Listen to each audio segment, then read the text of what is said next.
guys. Hi ulit. Good morning ulit sa inyo. So, bumangon lang tayo kasi inayos ko yung blinds kasi sobrang bright niya kanina. But yeah, it's Sunday and maganda yung araw. And then, kung may nakikita kayong parang stains dyan or parang streaks dyan sa glass, every summer kasi nila nililinisan yan and hindi naabot ng mga residents yan ng building kaya nag-hire na lang yung buong building para may maglinis dyan sa outside na mga glasses. But anyways, yeah, kung nagtataka kayo kung bakit wala si Kim today, kasi flight niya papuntang Calgary. Papunta siya ng Calgary. Ngayon, actually hindi, feeling ko nakarating na ata siya. Kanina 6 AM yung flight niya, kaya maaga tayong nagising. And, medyo inantok din ako nung umalis na siya, kaya natulog ako ulit. Kakagising ko lang. And, kanina nag-text naman siya na nag-land na sila sa Calgary. So, kung nagtataka kayo, hindi namin siya na-mention sa previous videos namin because, surprise! Surprise sa family ni Kim na bibisita kami ng Calgary. And then, so, may conflict lang sa work, kaya hindi kami nagsabay, pero susunod ako sa kanya this week. Kailan ba yun? Thursday. So, nauna si Kim, pero mag-work from home pa rin naman siya dun sa Calgary. And then, susunod ako sa kanya sa Thursday. And then, may bala kaming pasyalan.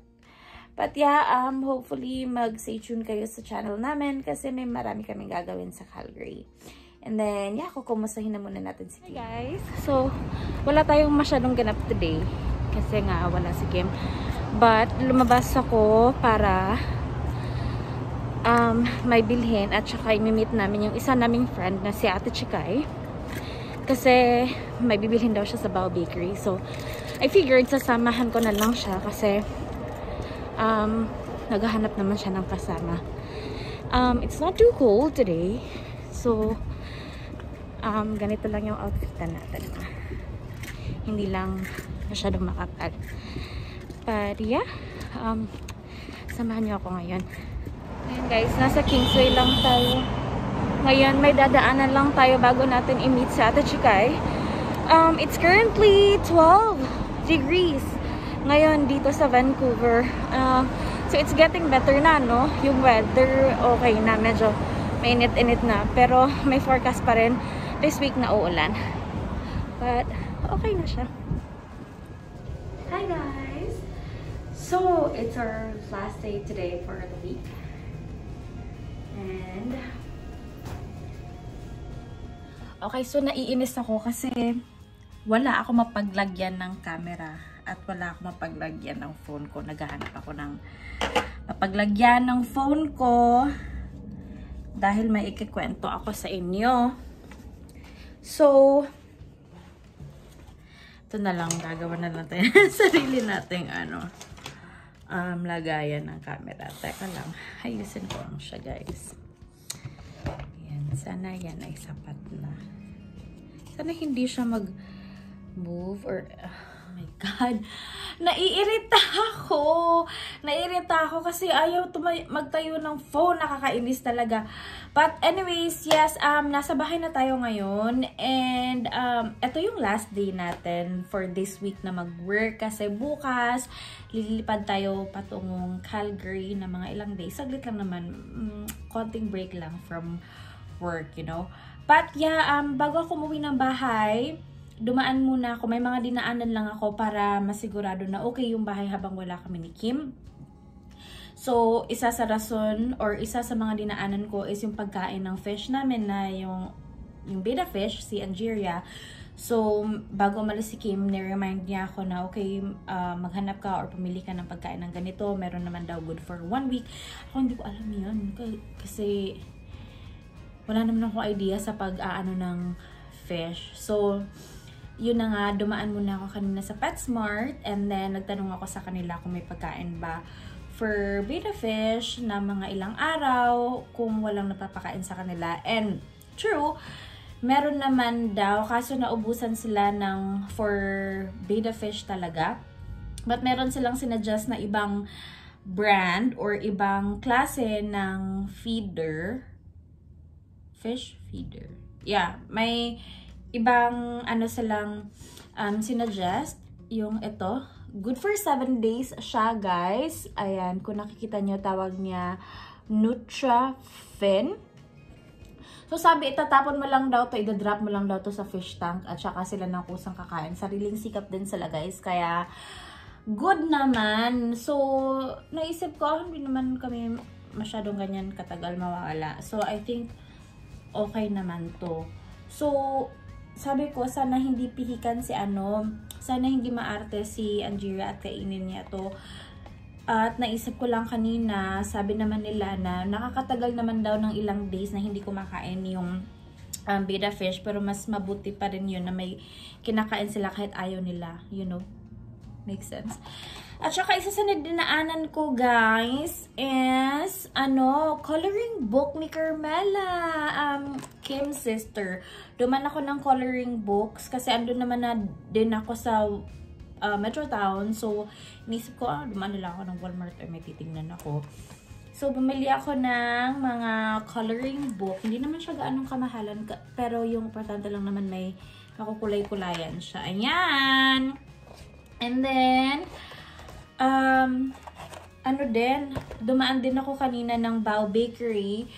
Bumili ako ng siopaw, asado, kasi na-stress ako. Hindi naman ako na-stress, pero gutom lang talaga ako. Late ako nag-lunch kanina, and then nakulangan ako sa kape.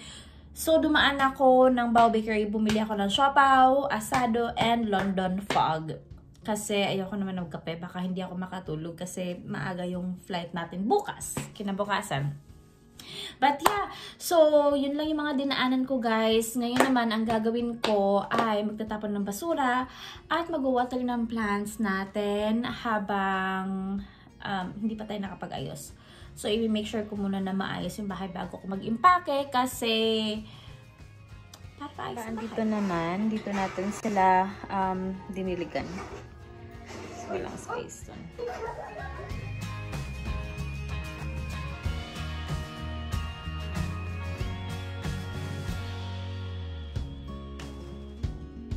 So, nakalimutan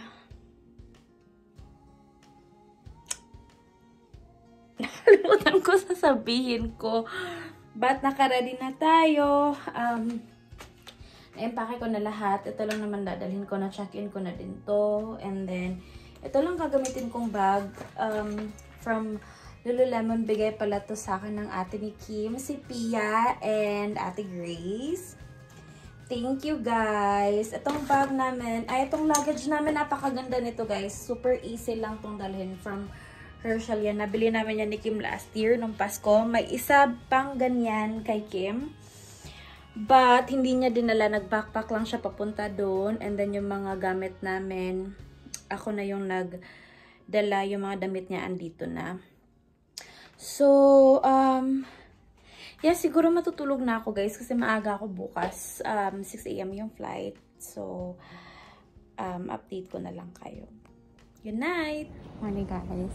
We're here at the airport now. So, boarding in, ilang minutes ba? 45 minutes. But yeah, sa airport na tayo. Nakapag-check-in na tayo. Andamaan na din tayo ng security. So, magantay-antay na lang tayo sa flight natin.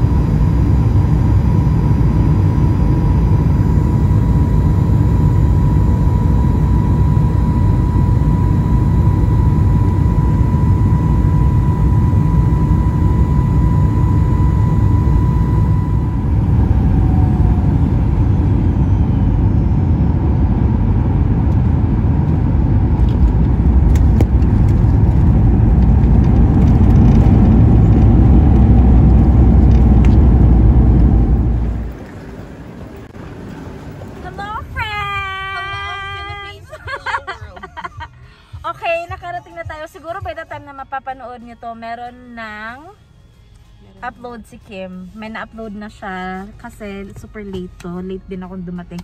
But yes, hi! Ito ang ating magandang kaibigan. Thank you very much naman, Ma'am. Thank you for watching our vlog!